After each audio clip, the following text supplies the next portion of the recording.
ভোরের আলো ফুটতে না ফুটতেই লাখো মানুষের দীপ্ত পদচারণায় মুখর স্মৃতিসৌধ। যাদের আত্মত্যাগে লাল সবুজের পতাকা, তাদের স্মরণ করে স্মৃতিবেদিতে ফুল দেন নানা ধর্ম বর্ণ পেশার মানুষ। শ্রদ্ধা জানান সেক্টর কমান্ডার্স ফোরাম সহ বিভিন্ন রাজনৈতিক দল। বহুদলীয় গণতন্ত্র থাকলে বিভিন্ন দল থাকবে, ভিন্ন মত থাকবে, কিন্তু মৌলিক বিষয় দেশের স্বার্থের বিষয়ে আইনের শাসনের পক্ষে আমরা ঐক্যবদ্ধ থাকতেই হবে।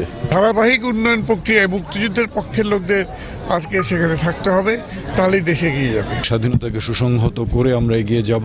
দলীয় নেতাকর্মীদের নিয়ে শহীদদের প্রতি শ্রদ্ধা জানান বিএনপি চেয়ারপারসন বেগম খালেদা জিয়া। পরে রাজধানীর শেরেবাংলা নগরে সাবেক রাষ্ট্রপতি জিয়াউর রহমানের মাজারে শ্রদ্ধা জানান তিনি। মিলিটেন্সির পৃষ্ঠপোষক করছে সরকার নিজে। তারা আজকে সঠিকভাবে এই জঙ্গিবাদের উৎস খুঁজে বের করছে না। গণতান্ত্রিক উদারপন্থী রাজনৈতিক দলগুলোর উপরে যখন দোষারোপ করা হয়, তার অর্থ হচ্ছে যে তাদের উদ্দেশ্য হচ্ছে রাজনৈতিক উদ্দেশ্য। স্বাধীনতার ৪৬ বছরে প্রাপ্তি অপ্রাপ্তির নানা হিসাব নিকাশ রয়েছে, কিন্তু সম্প্রতি দেশে ঘটে যাওয়া সন্ত্রাস ও জঙ্গিবাদের ঘটনাগুলো নিয়ে বেশি চিন্তিত সাধারণ মানুষ।